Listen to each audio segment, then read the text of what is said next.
Chairman, you can start the meeting. Thank you. Good afternoon and welcome to today's meeting of the Employment Committee. Welcome also to those accessing the meeting via the live stream to YouTube. During the live broadcast, members and officers are asked to please ensure that mobile phones are placed in silent mode. Only audio from the microphones will be captured on live stream, therefore please ensure they are switched on when speaking and switched off when you have finished speaking. Minutes will be produced in the usual way and a recording of the meeting will be available to view on YouTube until such time as the minutes are produced. I'll begin with agenda item 1 and call upon Member Services to report any apologies for absence, please. Thank you. We've had apologies from Councillor Mrs Davis. Thank you. Moving on to agenda item 2. Agenda item 2 is to confirm and sign the minutes of the previous meeting of the 6th of October 2023 as being a correct record. Do I have a proposer to approve the minutes? Thank you, Councillor Beanie. And do I have a seconder? Thank you, Councillor Gowler. Does any member have any comments to take on these minutes? Can I have a show of hands to approve the minutes? The minutes of the 6th of October 2023 are agreed. Okay. Agenda item 3 is to report additional items for consideration which the Chairman deems urgent by virtue of special circumstances now to be specified. There are none. Agenda item 4 is to receive any declarations of interest under the Local Code of Conduct or any interest under the Code of Conduct on planning matters in respect of items to be discussed at this meeting. If you have anything to declare, please can you inform the meeting now. No hands are raised. Thank you. In respect of agenda item 5, planning team recruitment and retention market supplement, members will note that there is an exempt appendix 1 referred to within the report. It has been assessed that this information is exempt from publication in reliance on paragraph 1, part 1 of the Local Government Act 1972 as it relates to financial information relating to individuals. As it has been determined that this appendix 1 is exempt from publication and public discussion, I am proposing that we remain in open session for as much of this time as possible. However, if any member wishes to discuss the detail contained within it, that we then take the necessary arrangements to move to exempt session. Is that agreed? Yes, thank you. In the meantime, members are advised of a typographical error within the published report. A digit was omitted from the figure given for year 3. This should read 50,500. I shall now pass over to Peter Couchpole, Corporate Director, to present the report. Peter. Thank you, Chair. I won't do a long introduction. I will say that we've got Nick Harding, the Head of Planning, here if there are any service or technical related questions that you want to raise. I think this concept has been talked about perhaps and the challenges in planning at the last 2 employment committees. And I think the committee agreed to the principle of a market supplement. But what the last committee decided was we would go away and have a look at some options as they didn't feel that the flat rate was necessarily the right way forward. So, and firstly, I'll apologise. Normally we'd get the papers out a lot quicker, but we've been doing a lot of work behind the scenes in terms of benchmarking, seeing where we sit. And for me, what's critical is to get something that we can use to go out with adverts to actually see what happens, because whether the number's right or wrong, we'll only know when we're market testing. So I think the principle was agreed, as the Chair alluded to, at the meeting on the 6th of the 10th. What we've come up with now, in further discussions with the Chair and other key members, is a 10% figure, which allows for the differentiations in salaries, but also sort of focuses on the fact that it's the kind of senior planning officers where the recruitment is more challenging rather than the more junior level. I don't want to call them baby planners, but that's the focus. So we've reworked the numbers, and as the Chair has already pointed out, the recommendation in 3.1 should read 50,500 for both years. And we have also put in that obviously for new starters, they'd have to pass their probation period before they would get that initial payment. So all the details are within the report. I don't suggest that I read it out for you. It is pretty clear. The principle's been agreed. So I'd just like to hand back for any further comments from members, Gary. Lovely, thank you very Chair, sorry. much. No problem. So can I have a proposer for the report, please? Councillor Vaz. And can I have a seconder for the report? Councillor Mifadian. Thank you. The item is now open for debate. Before we start, I'd like to echo what Peter has said as well. So myself and a number of other councillors, so especially Councillor D. Laws, have spent a number of calls with Sam, Anthony, and various people as well, trying to come to this this resolution as well, to this figure on here. And as Peter said, I think it's been a few calls that we've had to go through this to get to this position. We do believe that this is a much more sort of justifiable figure to be able to take out to the public as well. So it does sort of explain the rationale behind what we're doing here. But again, happy to take any questions. Go first. Thank you very much. Thank you, Peter. You may be surprised or even pleased to know that having read this report, not once, but at least twice, I feel quite gratified that it is now, as I would expect a report in the private sector that I deal with frequently. I think it is now what my reservations with the previous two versions have been answered. So there may not be so many questions. The cost analysis is important. The comparative cost analysis is important. All that important detail has been included, and I have no doubt that the officers have worked very hard behind the scenes, and I think this report, the sheer detail, is to be commended. That said, I just have a couple of minor queries. It's like picking out some punctuation or grammar in a well-written essay. One is that where it says on, let's see, page 9, Sid and I was just discussing this, the Fenland District Council and local district council. What is the difference between these two? Because there is also a kind of corresponding difference in the salaries. Now, Fenland District Planner has one sort of salary, and local district council planner has another salary. I'm just curious as to what are these two entities? That's question one. And the question two is the knock-on effect or the impact on the employees in other departments of the council. We are giving this market supplement for a very good reason, and I have read some background literature from the LGA, Local Government Association, so I'm in full agreement with that, but it's reminiscent, may not be actually. The reason I'm asking is because we know what happened to Birmingham City Council. There were three main reasons, and one of, or perhaps the main reason, was the knock-on effect on increase in pay, and they're still paying out for that. And to use a euphemism, they have experienced very severe difficulties. So could you please explain,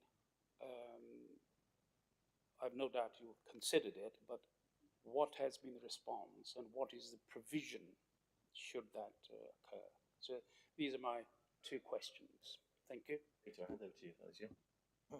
Thank you. I think that what the table shows at 2.4, the local district councils, we couldn't, because of the confidentiality of the information, we couldn't name the local councils that we've got this information from.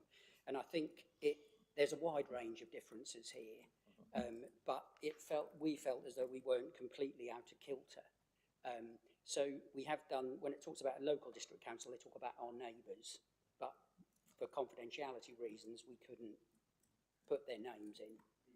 So, and Nick, if Nick wants to add anything more to that, I'm sure Nick can before I go on to your point too, Councillor.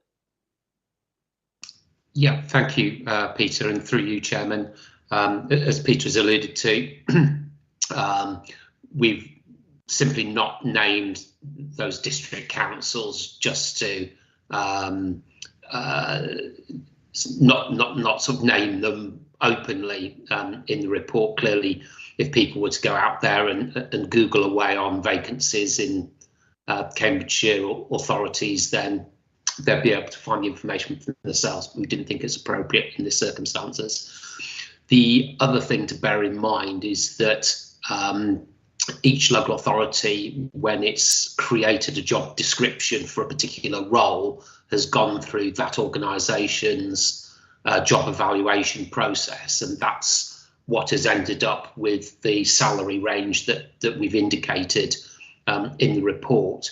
And that job evaluation process doesn't take into account any issues with challenges over recruitment and retention or staff shortages in that particular field of work. It's sort of a pure academic evaluation over, you know, what are the complexities and challenges of that particular role compared to other roles. So we're not necessarily comparing apples with apples, because planning officer roles in one authority compared to another can be different to varying degrees. So Peter, do you want to go on to the second question? Thank you, Chair. And I think that's reflected. You can see the wide range. So, you know, you've got quite a lot of flexibility. So the ranges are quite significant. So, and we felt that when you went to the top of our range, we weren't completely out of kilter. But as Nick has said, it's very, very difficult. You're not really comparing apples with apples.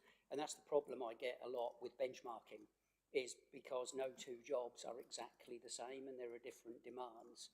So hence when I talked about the report and the work done behind the scenes, I think we had to feel comfortable that we weren't completely out of kilter.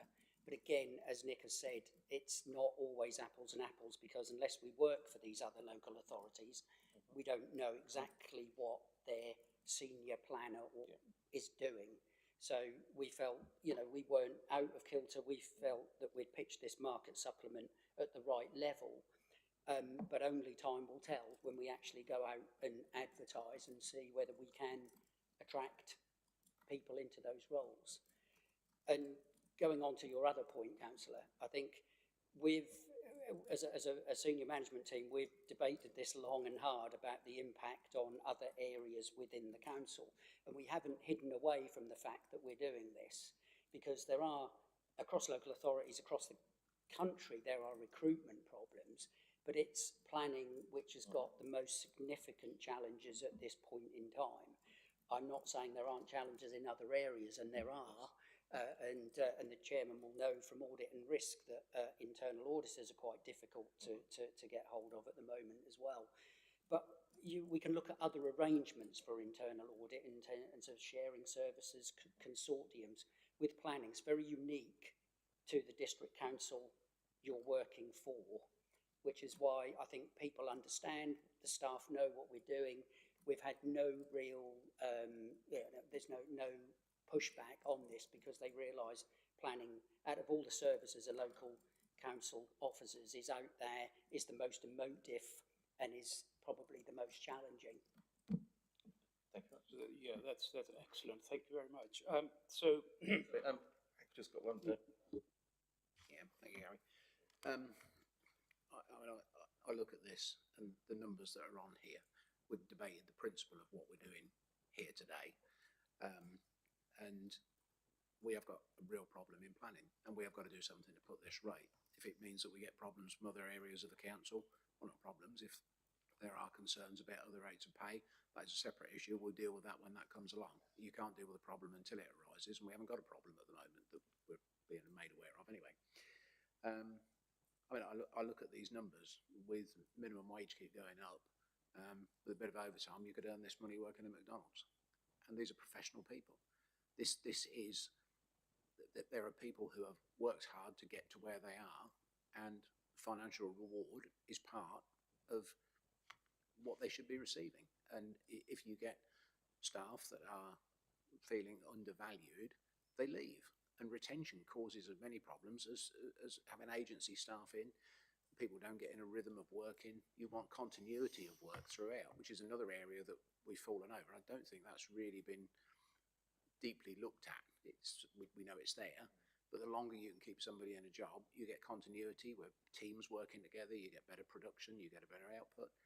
And planning is the showcase of Fenland District Council. It's the thing that everybody sees. It's the shop window into the council, and if we can't get that right, we need to be doing something. I mean, looking at some of the figures here in the report for the additional supplement that people are going to receive, these are pre-tax figures. They're not net of tax. They're not big amounts of money that people are going to receive after they paid their tax on it, certainly at the top end of this. You know, it's a step in the right direction. We've got to do something. We tried recruiting, we keep recruiting, we're putting adverts out, we're not getting people coming back, putting the money. This is just one of the things we have at our disposal. I think this will help. But when we've looked at this, when we go out, the number of applicants we get back and the quality of candidate as well, because it's not just filling a vacancy. You don't just want a planner, you want a good one that understands what is being done. And if you want quality, then you have to pay for it. I'm very supportive of this because I see this as an investment. This is an investment in Fenland, so we can deliver what we are claiming that what our aspirations are to what we want. So to me, we've already been over this in the previous meeting. Looking at this, I think this is a good report. Time will tell whether this resolves the problems or not, but I think this is a step that we have got to take to try and turn the problem that we've got around. I think this will certainly go some of the way to doing that, and we'll see where it goes from here. This is the first step of a process that we can revisit and we can look at if it doesn't work, and it's something that we will need to look at. Hopefully this will resolve some of the problems, and it's to me, it's not just the employment and the golden hello. It's about the retention, and hopefully we become good employers to these people and they want to stay in Fenland. It happens before.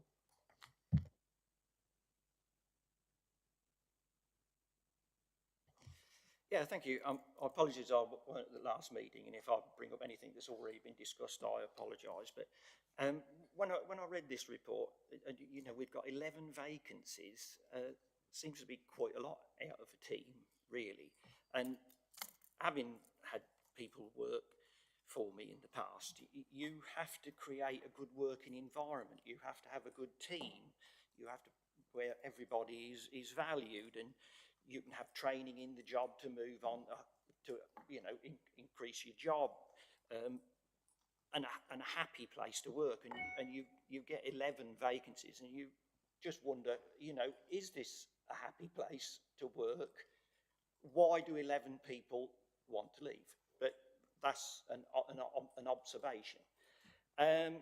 Reading a neighbours in the press at Norfolk, they are doing similar. So this £5,000, or in the gradients that are in here, are we actually doing anything any different to our neighbours, or will this just be seen as the Hayes scale of such and such and such, with a £5 grand top up on applying and getting the job, and in 5 years' time been retained? And I agree with Councillor Benny. You've got to start somewhere, and you've got to do something. But I just don't necessarily think this £5 grand is going to be the magic bullet that just cures all our problems. I just feel that, is there anything other deep-seated that what we're actually offering the candidate to want to come here? and necessarily, you know, pick a job somewhere else. Perhaps I haven't articulated as well as I want to, but that's my gut feeling.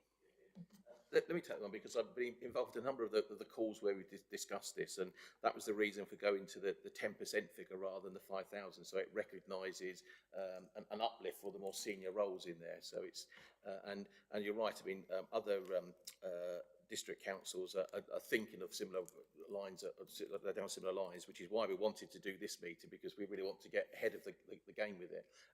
A lot of the conversations that we had were around how we can actually motivate people and create careers within planning with FDC, so it becomes people's place of choice to come and work.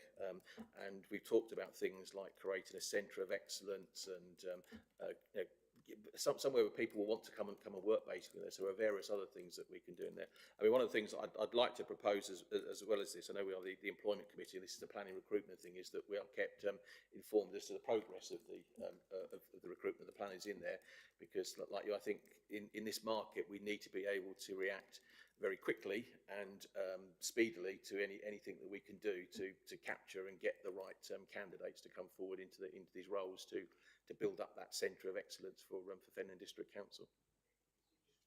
Well, I can come back on that being, you know, ahead of the curve.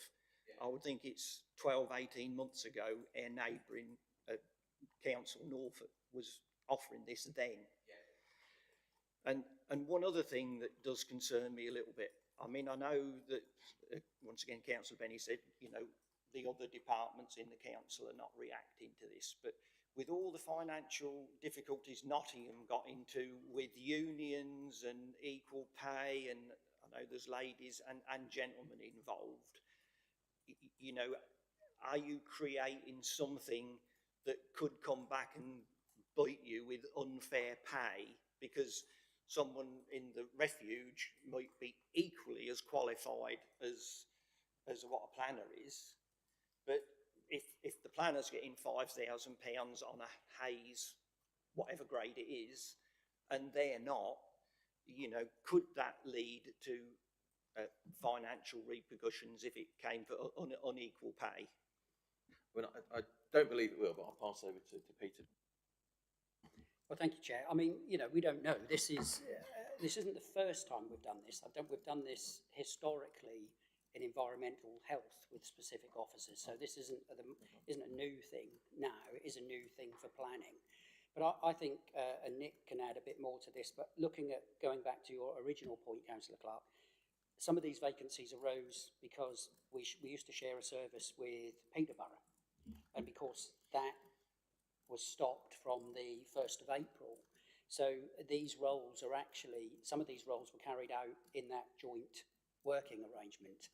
So, and I think when we came to staff committee previously for the Section 106 monitoring officer, they were roles that were covered by this shared service anyway. So I don't think they're reflective of anything in the planning department. They're reflective of Peterborough pulling out of our shared service arrangement. Yeah. So I think, you know, that's where we are. And I think at the lower levels, we have a good development programme here, and we've got some really good successes. In fact, we had one student who's just won an award, a national award. So I think the development side is good. I think the senior planning roles, and it's almost this, it's a very difficult thing because a lot of the agency work, some of these people are being offered lots and lots of money to not work in an employed situation, but go into the agency and contractor, and you're competing against that as well.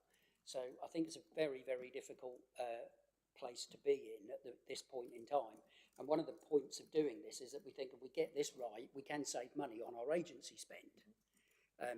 And as for the impact on other areas, as Councillor Benny has said, I mean, we've been very transparent and open about this at this point in time.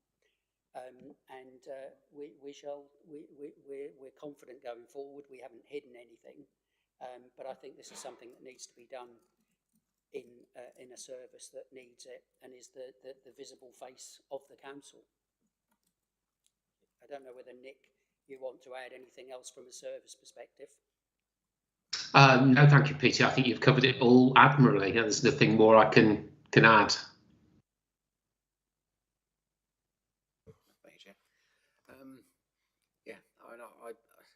think when we're looking at, will this cause problems in other areas of the council, you can't not do something because of what else might happen.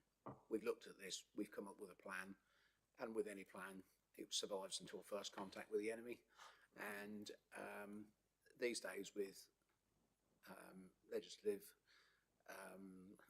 legislation that's coming in, and as you so rightly say, Councillor Clark, with unions, whether they are analysing different types of job to be on different comparable pay levels, that will be sorted out with legalities. That it's not something that we will do. It's the legalities of where equal pay to equal work will be sorted out outside of this council, and we will have to follow the legislative recommendations that come from that. So we can't really influence that because that will be done externally. Also, Councillor Clark, I mean, he's been leader of Fenland Council, he's been councillor for a long time, he's been an employer of people. I mean, you weren't here last time, but when we discussed this, I'm sure we would be open to any suggestions as to how we can work around this filling and look to other avenues. If you've got any proposals, you know, have you got any ideas, John, that would be that we could do? I think, you know, as a committee, we would welcome anything that you could bring to the table that we haven't thought of. Have you any ideas that what we could be doing to alleviate problems? Or yeah, that's a fair challenge, and that's what I was trying to say. Are we creating a good employment position to get people to come and want to come and work here and continue to come and work here? And also with the bonus or retention, whatever, you know, is that enough? You clearly think that is, and it's just, you know, I'm just flagging up what I've thought. And regards to, you know, waiting to see you get into trouble with this, I'm asking, have you done some work to make sure that there aren't any bombshells in the future? And if you say that you have, you know, I'm satisfied with that reply. But I just want to be sure that we have looked at this employment and different levels of pay for different jobs, that we don't come back and get challenged and this £5,000 doesn't turn into tens of thousands of pounds to the payroll with other areas. It's, as you know well, employing people, you give with one hand and, you know, you don't always get it right. And I agree, this may not be the right thing to do, but they're just flags that I feel I ought to mention, which will be minuted, and I hope that none of them cause any problems at all. But I just feel as if I want to make those comments and that those comments are noted. I just want to say, you know, Councillor Clark's right. I can't sit here and say this is the right thing to do, but I can't sit here and say it's the wrong thing to do. I think we just need to try, and who's to say whether we're back here in 6 months' time saying we need to up those numbers, we need to do something different. And what that something different looks like, I think we've been looking at all options, and I think this gives us the best chance, and I think we need to get out in the market and test it, because until we do and get the adverts out and see whether we get any response, I think, you know, it's very difficult to evaluate. The other point I just wanted to say is that the reason why the report didn't come out is this has been through our unions. It does go to the unions. We've had the discussion with them, and they've signed this off as well. So we are keeping everyone in the loop. And as Ian said, I don't have a crystal ball. I don't know if there are future icebergs that we're going to hit or not in terms of this. But at the moment, planning is our most, I would say, resourced, challenged area, and we need to do something about it. Thank you, Pete. Sorry, Councillor. So I just want to link a couple of things that we've said there. Councillor Nawaz at the start questioned the finances for this. Obviously, what we mustn't forget, like Councillor Benny said, this is an investment. Let's not forget that planning creates a significant income in FDC. And the more efficiently the planning department works, it's not profit, is it? But you know, the more money we save, the income, you balance the books. So, I mean, I totally support this. It's obvious there's an issue here, and it's positive action towards solving it. And realistically, as we discussed this time and last time, you don't know whether it is going to work until you try it. Yeah, thank you. I mean, I started off in the last committee by saying, my big concern is, does this go far enough? But equally, you don't want to be over generous, and that would create the problem that Councillor Clark has highlighted with upsetting other members of staff. However you look at this, Peter is absolutely right. We have got to start somewhere, and the test of whether this is doing any good will be when we get the applicants come back after the advertising or not. I think we've worked this one to death really in terms of, you know, in this one and in the previous meeting that we had a few weeks ago. We have got to do something. We have got to start somewhere. This is the first step to trying to put this right. We have got to put this right. And to me, the proposal in front of us today is officers and members have worked to bring this together. And this is a start. It's a tool in a toolbox.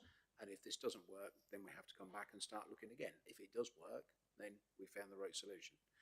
I hope we have, but equally, as I said before, does this go far enough? I don't know, but let's let time. We don't want to create more problems for ourselves further down the line, which is where I said previously, it has to be a starting somewhere. I think we found a good balance here. As Peter says, this has been signed off, the unions have been involved, and I think we've got to run somewhere. We don't, this has been worked. I think the recommendation is a good recommendation based on the figures that are in front of us, and I would like to see this passed today. Thank you. I suppose just to echo that as well, it's just answering to Councillor Benny. I think the other thing we wanted to make sure we had this, it was justifiable from our point of view as well in there. So I think all the work that's been done is actually said it's fair, justifiable, and it is a very good starting point. Is actually say that.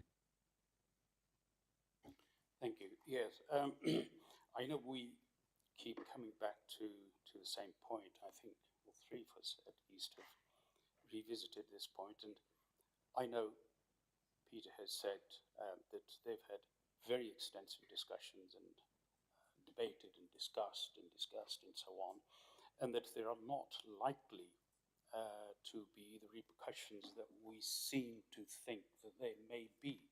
I just want to know that you came to that conclusion. That's great. But is there anything that a bit more solid other than to say that people have understood for this exceptional need, and that there won't be any sort of copycat demands or built up? Secondly, my second point is that recruitment is obviously important because we are having such severe difficulties, and it's not only here, as I alluded to, it's kind of nationwide, as has been highlighted by the Local Government Association. Retention, I think, is also important. It creates an institutional memory which has several advantages and saves you money in the end. And as for the money, not only is it saving you from employing the agency staff, which I know certainly employing locum doctors could end up costing you twice as much. And similar to doctors, there is no single measure which you can use to attract the employees. I mean, some places have lots of doctors, other places are struggling, really struggling to get anyone in. So I guess same situation pertains here. It's difficult to say that what will attract them and what will retain them. But I think this is a pretty good, a solid, robust start. And one hopes that given maybe you need a month, maybe you need 2 months, We can revisit this to see how it is working. Do we need to do more? Do we need to do something different? That would be great. But also, of course, the legislation which is going through to increase the planning fees, I think it's around or up to 35% for the bigger developers and around 25% for the smaller developers. And I would suggest, if I may, Chair, that these fees for the smaller, domestic developments, or extension of a room or a house, be kept to a minimum. Whereas for the bigger developers, as much as you could possibly get. I'll just sort of stop you there because it's just we have to be able to move on. I think you're right. I think we've been around the subject a number of times on there. I think the consensus seems to be that this is the most justifiable, honest, and fair start point with it. I think in terms of planning fees, I think that's something outside of this committee anyway in there. So I just want to sort of bring us back into what we need to address here. But I'll pass over to you. Sorry. I just referring to the possible finances and money. It would be made up eventually. Firstly, the planning fees are set nationally, so we don't have any control over those. So it's very difficult. So if they go up, they go up, and we can't do anything about that. And just going back to one of your other points, I mean, planning is the area where we've got the most vacancies. So if you're looking at problems coming forward, we haven't had huge problems in recruitment and retention in other areas. I don't have a crystal ball. I don't know if that's going to happen in the future. But at this point in time, it isn't. But we also know that recruitment in planning is a national issue. Yes. We know, and things are cyclical. It's not necessarily easy to get finance staff or internal audit staff. But there perhaps are other creative ways and things we can look at to perhaps cover some of those gaps. And the last thing I wanted to say, when I talked about us having a union meeting, what we do, we also have staff representatives. So the meeting is with union and staff that represent people that are not in the union. So when we discuss all these proposals, we have a broad range of people around those tables. So that's how we test the barometer. So it's not just about the union, it's about the other members of staff who are represented by other people. Thank you very much. Thank you. Just help move us on. Any other questions? Sorry, Councillor Clark. Just a comment, really. I'm happy to support this. You did allude earlier on in the meeting that you would like some feedback as to whether it's working or whether or not. I'd like to support that suggestion and what you've got in mind, 3 months, 6 months, so as we can be informed whether we have made the right decision or we've got other rough waters coming to meet us and other decisions to make. Yes, certainly. We'll discuss the sort of frequency with that. I mean, for me, I would like to at least get an update at each of the employment committee meetings as to how the recruitment's going. But if we feel that we can sort of get an update maybe on a quarterly basis as well at a minimum, I think that would be very good. Yeah, great. Right. Good. Right, members, are there any further questions on this report? No, there are no further speakers. Therefore, the Employment Committee are asked to approve the introduction of market supplement payments for new staff within the planning team at a cost of £50,500 in year 1 and £50,500 in year 3, dependent on the timing of new starters, and to approve the introduction of market supplement payments for existing staff as set out in the confidential Appendix 1. Please can you raise your hand if you disagree with the report recommendation, otherwise I will take it that you agree. There are no raised hands, therefore the report recommendation is approved. This marks the end of the meeting and I declare the meeting closed. Thank you very much. Thanks, thank you. Thanks, Nick.